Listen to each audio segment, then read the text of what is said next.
Hi guys, I am Mukesh Gupta. Welcome to my YouTube channel.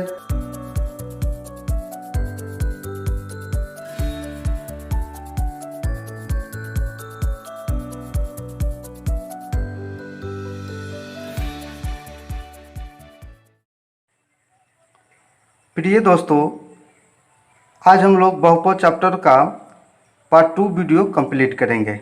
ठीक है, तो इसमें हम लोग सबसे पहले आज गुणांक शुरू करेंगे। ठीक है, तो एक बहुपद है पी एक्स बराबर x square plus 5x plus 6। ठीक है, तो हम लोग यहाँ पर गुणांक निकालना सीखेंगे। जैसे एक्स स्क्वायर का गुणांक, तो यहाँ पर क्या छुपा है? एक। तो एक्स स्क्वायर का गुणांक क्या होगा? अर्थात एक्स स्क्वायर किस संख्या से गुना किया है? एक से। ठीक है, उसके बाद जानेंगे एक्स का गुणांक कितना होगा? 5। और ये जो 6 होता है ये अचर पद होता है। ठीक है, यहाँ पर भी एक बहुपद है। ठीक है, इसमें एक्स क्यू का गुणांक निकालेंगे तो एक्स क्यू का गुणांक कितना होगा? 2। और एक्स स्क्वायर का गुणांक कितना होगा? तो -3। और एक्स का गुणांक कितना होगा? 4। और इसमें अचर पद कितना होगा? 1 होगा। तो ये गुणांक समझ में आ गया। ठीक है, उसके बाद हम लोग जानेंगे फ्रेंड रैखिक बहुपद के लिए। ठीक है, तो रैखिक बहुपद का शून्यक, यहाँ पे एक रैखिक बहुपद है पी एक्स बराबर 2x माइनस 5। इसे रैखिक क्यों बोलेंगे? इसका घात 1 है और जब इसका ग्राफ खींचेंगे तो एक सरल रेखा मिलेगा, इसलिए इस बहुपद को रैखिक बहुपद बोलते हैं। ये रैखिक बहुपद एक चर वाला है, केवल इसमें x है। अगर इसमें y भी रहता है ये 2 चर वाला हो जाता है। ठीक है, तो इस बहुपद का हम लोग पहले शून्य ज्ञात करेंगे। ठीक है, समझ लेते हैं। तो होता है फ्रेंड, आप इसे समझ लीजिए। तो माना कि के बहुपद पी एक्स का एक क्या है? शून्यक है। अगर के पी एक्स का एक शून्यक है तो एक एक्स के स्थान पर जब क्यू को रखा जाएगा तो इस पूरे इस बहुपद का मान क्या आ जाएगा? शून्य आ जाएगा। यानी कि एक्स के स्थान पर जब क्या रखेंगे? के। तो रखते हैं, जब एक्स के स्थान पर के रखेंगे तो इस बहुपद का मान क्या होगा? 0। ठीक है, 2। और यहाँ पर एक्स है, एक्स के स्थान पर क्या रखना है? के। और -5 बराबर 0। ठीक है, उसके बाद ये -5 है, इधर लेकर आएंगे इसको, ये +5। ठीक है, और यहाँ से के का मान कितना आ जाएगा? 5/2। ठीक है, तो यहाँ पर हम लोग निकाल चुके हैं इस रैखिक बहुपद का शून्यक। ठीक है, अगर जांच करना है ये शून्यक है या नहीं तो हम लोग जांच भी कर लेते हैं इसको, ये शून्यक है या नहीं है। तो यह जो x है इसके स्थान पर क्या रखते हैं? 5/2। इसका मान 0 हो जाना चाहिए, यहाँ 2 है। और फिर इस x के स्थान पर क्या रखते हैं? 5/2 और -5। यहाँ से 2 2 ये कैंसिल हो जाएगा, 5 - 5 कट जाएगा, क्या आएगा? 0। तो आप देख सकते हैं जो मान आया है 5/2 इस बहुपद का शून्यक है, क्योंकि x के स्थान पर 5/2 रखा गया तो इस बहुपद का मान क्या आ गया? शून्य आ गया। तो समझ में आ गया। अब हम लोग इसको समझते हैं दूसरा, रैखिक बहुपद के शून्यक और गुणांकों के बीच संबंध। तो हम लोग अब शून्यकों और गुणांकों के बीच संबंध के बारे में जानेंगे। तो यहाँ पे एक बहुपद है पी एक्स बराबर, वही बहुपद जो ऊपर था 2x माइनस 5, वही बहुपद है। तो एक बहुपद है पी एक्स बराबर 2x माइनस 5। ठीक है, तो इसका जो शून्यक आया कितना आया था फ्रेंड? 5/2। तो आप देख सकते हैं ये जो 5 है, 5 क्या है? अचर पद है। अचर पद कितना है? -5 है। ठीक है, तो जो शून्यक है अचर पद कितना है? +5 है। और यहाँ पर क्या है? -5। तो यहाँ पर क्या रखना पड़ेगा? माइनस, क्योंकि ये जो -5 है इसके सामने माइनस रहेगा, तब जाके ये माइनस माइनस क्या होगा? +5 आएगा। तो यहाँ पर हम लोग क्या लगा देंगे? माइनस। ठीक है, और अचर पद बटा एक्स का गुणांक, जो ये 2 है किसका गुणांक है? एक्स का गुणांक है। ये जो 5 है, एक 5 क्या है? अचर पद है। अचर पद माइनस है, इसलिए यहाँ पर माइनस कर देंगे, क्योंकि यहाँ पर प्लस है। ठीक है, तो शून्यक निकल गया। तो यहाँ से हम 2 क्वेश्चन करते हैं। जैसे शून्यक निकालना हो इस रैखिक बहुपद का, तो कैसे निकालेंगे? शून्यक बराबर होगा माइनस अचर पद बटा एक्स का गुणांक। ये फॉर्मूला हो गया। ठीक है फ्रेंड, तो आप देख सकते हैं माइनस अचर पद कितना दिया है? 3। और एक्स का गुणांक कितना दिया है? 4। तो यहाँ पर हम लोग शून्यक निकाल लिए। ये जो शून्यक निकला किस तरीक़ा से निकला? गुणांक के आधार पर निकाले हम लोग। तो आप देख सकते हैं ये जो शून्यक होता है गुणांक के द्वारा भी निकल सकता है, तो शून्य का जो संबंध है गुणांक से भी है। ठीक है, तो शून्य का आ गया -3/4। तो यहाँ पर भी एक रैखिक बहुपद का, एक चर वाला रैखिक बहुपद का ये व्यापक रूप है, तो इसका भी शून्यक हम लोग निकाल लेते हैं। शून्यक बराबर होता है माइनस अचर पद, अचर पद कितना दिया है b, और x का गुणांक कितना दिया है a। तो ये समझ में आया फ्रेंड। अब हम लोग द्विघातीय बहुपद का, ठीक है, द्विघातीय बहुपद के लिए, ठीक है, द्विघातीय बहुपद का शून्यक, पहले हम लोग द्विघातीय बहुपद का शून्यक समझ लेते हैं। यहाँ पर द्विघातीय बहुपद है, इसमें दो शून्यक होगा, दो से अधिक शून्यक नहीं हो सकता है। तो हम लोग एक द्विघात बहुपद लेते हैं, px बराबर x² माइनस 5x प्लस 6। तो जब x का स्थान पर 2 रखा गया, जहाँ जहाँ x है, देखिए 2 रखने पर इसका 2 पर इसका मान क्या आ गया 0, 3 रखा गया तो 3 पर भी इसका मान क्या आ गया 0। तो 2 और 3 बहुपद px² माइनस 5x प्लस 6 का क्या होगा शून्यक होगा। 2 और 3 इस बहुपद का क्या हो गया शून्यक हो गया। ठीक है, तो अब हम लोग यहाँ पर द्विघात बहुपद के शून्यक और गुणांक के बीच संबंध जानेंगे। ठीक है, तो यहाँ पर वही द्विघात बहुपद लेंगे जो ऊपर था, x² माइनस 5x प्लस 6, वही द्विघात बहुपद लेंगे x² माइनस 5x प्लस 6। ठीक है, तो x का गुणांक कितना होगा फ्रेंड 1 होगा, और x² का गुणांक 1 होगा, और x का गुणांक क्या होगा फ्रेंड -5, और इसमें अचर पद कितना दिया है 6। तो px का शून्यक हम लोग निकाले हुए थे, px का शून्यक क्या आया था 2 और 3। तो px का शून्यक 2 और 3 है, तो हम लोग शून्यकों का योगफल निकालेंगे। ठीक है, इसका सूत्र होता है -x का गुणांक बटा x² का गुणांक। तो शून्यक का योगफल, योगफल का मतलब जोड़ते हैं, तो 2 और 3 जोड़ेंगे, और x का गुणांक आप देख सकते हैं, x का गुणांक कितना है -5, ये तो माइनस रहेगा ही पहले से है, और x² का गुणांक कितना दिया है 1, ये माइनस माइनस प्लस, बट्टा में 5 में 1 से भाग लगाएंगे 5, ये 3 2 5 हो गया। तो आप देख सकते हैं शून्यकों का योगफल हम लोग बिना शून्य ज्ञात किए, यानी 2 और 3 अगर हमें मालूम नहीं हो, शून्यक अगर हमें ज्ञात नहीं हो, तब भी ये जो 5 है किसके आधार पर आया था गुणांक के आधार पर आया था। यानी शून्यकों का योगफल जो हम लोग निकाले हुए थे ये 5, ये किसके आधार पर निकाले थे गुणांक के आधार पर निकाले हुए थे। तो अगर हमें शून्यक नहीं भी मालूम हो तो इस फॉर्मूला का प्रयोग करके हम लोग शून्यकों का योगफल ज्ञात कर सकते हैं। अगर शून्यक हमें मालूम है तो उन्हें जोड़ देंगे 2 और 3 को, तब भी हमें शून्यकों का योगफल प्राप्त हो जाएगा। अब हम लोग निकालेंगे फ्रेंड शून्यकों का गुणनफल। तो इसका सूत्र होता है अचर पद बटा x² का गुणांक। ठीक है, तो अचर पद इसमें क्या दिया है 6, और अचर पद x² का गुणांक कितना दिया है 1। ठीक है, अब देखते हैं शून्यकों का योगफल, तो गुणनफल, तो शून्यक 2 और 3 दिया है, अचर पद 6 और x² का गुणांक 1, 3 दूना 6, और 6 में 1 से भाग लगाएंगे तो 6। यानी शून्यकों का गुणनफल हम लोग गुणांक के द्वारा भी ज्ञात कर सकते हैं। तो ये आप देख सकते हैं शून्यकों और गुणांकों के बीच में रिलेशन है। अगर शून्यक आपको नहीं भी मालूम है तो गुणांक के द्वारा आप शून्यकों का गुणनफल ज्ञात कर सकते हैं। ठीक है, तो ऐसे हम लोग यहाँ से फॉर्मूला एक प्रूफ हो जाएगा।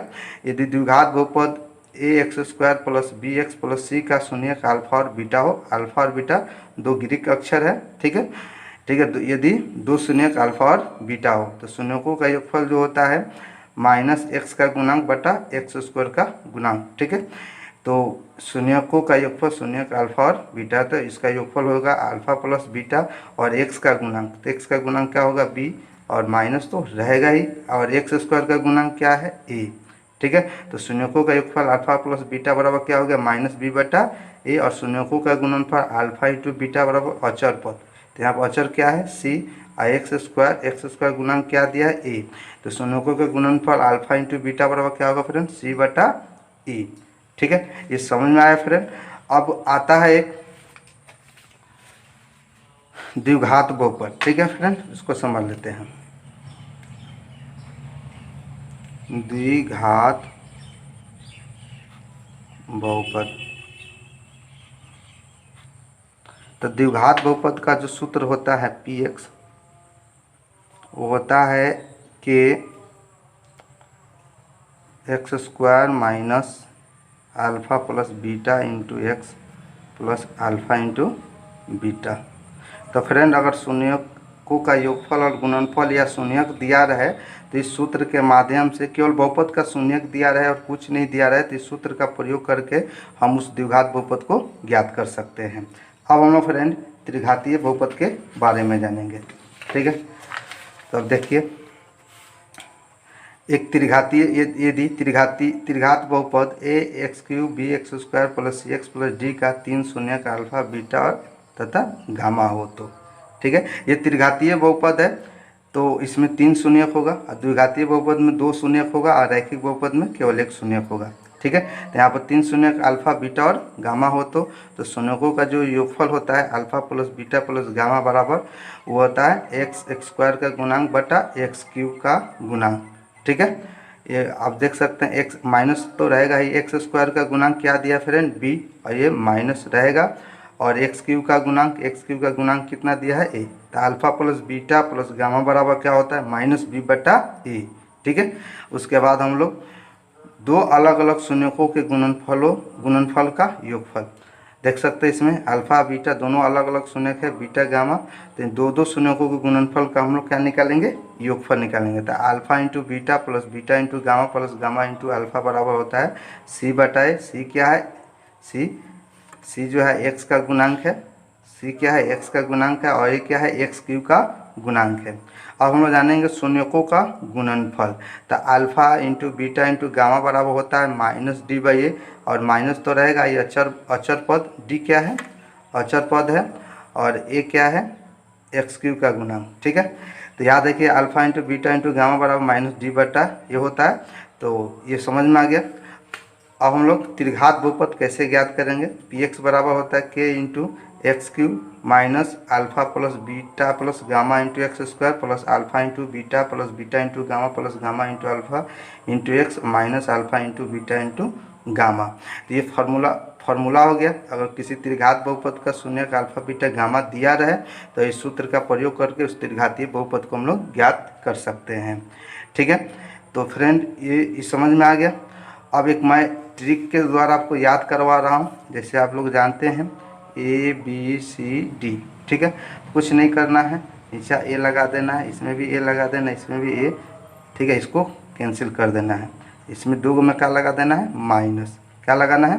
तो अगर शून्यकों का योगफल पूछे तो क्या बताइएगा फिर, माइनस b बटा a। और दो शून्यकों के गुणनफल का योगफल पूछे तो क्या होगा फ्रेंड, c बटा ये होगा, और शून्यकों का गुणनफल पूछे तो क्या होगा फ्रेंड, माइनस d बटा ए होगा। क्लियर हुआ, ट्रिक समझ में आ गया, क्लियर होगा फ्रेंड।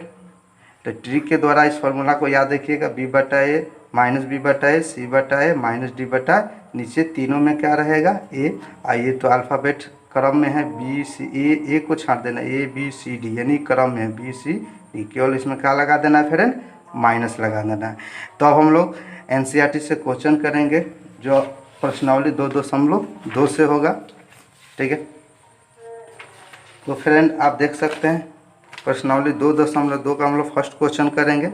इसमें दिया है निम्न द्विघात बहुपदों के शून्यक ज्ञात कीजिए और शून्यकों तथा गुणांकों के बीच संबंध की सत्यता की जांच कीजिए।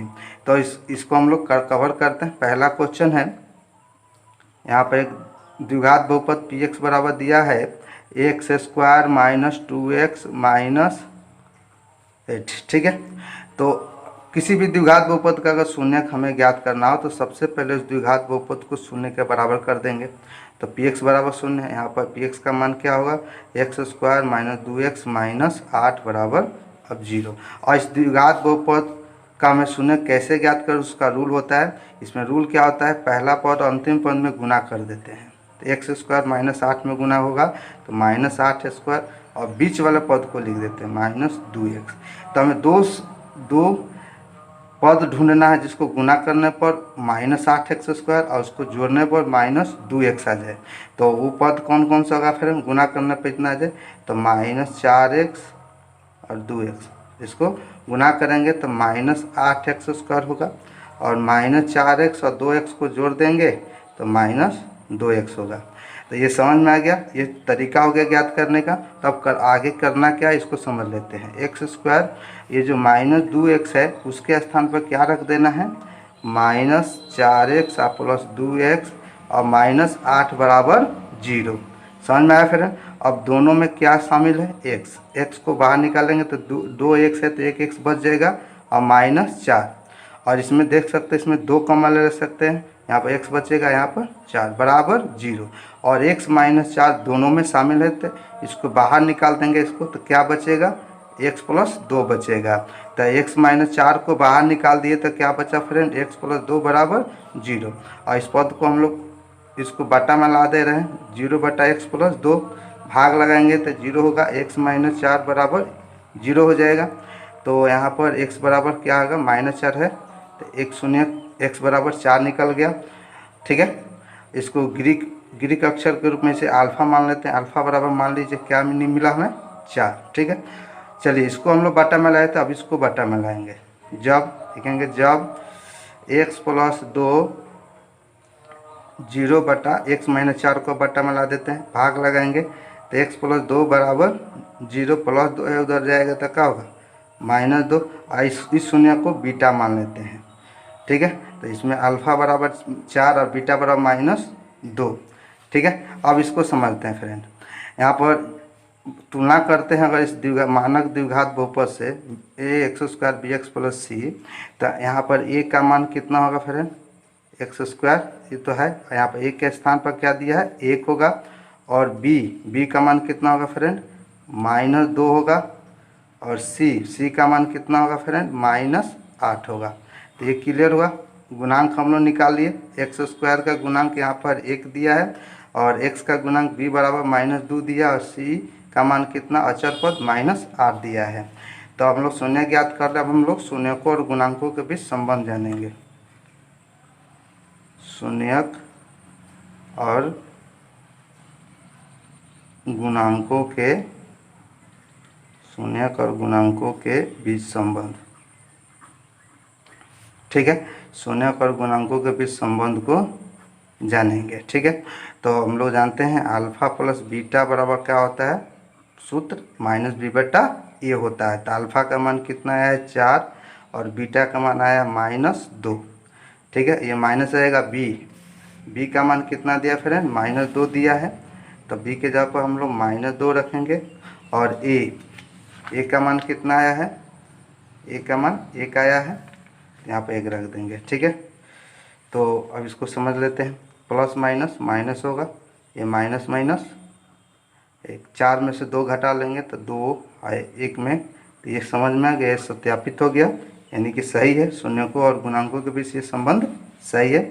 अब उसके बाद निकालेंगे शून्यकों का गुणनफल। अल्फ़ा × बीटा बराबर होता है c/a। अल्फ़ा का मान 4 और बीटा का -2 और अचर पद कितना दिया है, -8। और ठीक है, तो अचर पद यहाँ पर लिखेंगे -8 और a का मान दिया है 1। गुना कर देंगे तो ये -8, भाग लगाएंगे तो ये भी। तो समझ में आ गया फ्रेंड, ये सत्यापन हो गया। तो फ्रेंड इस वीडियो में अभी इतना ही। अगर आपको ये वीडियो अच्छा लगा हो तो इस वीडियो को लाइक और शेयर करें और मेरे चैनल को सब्सक्राइब करें ताकि किसी भी वीडियो का अपडेट आपको मिलता रहे। धन्यवाद।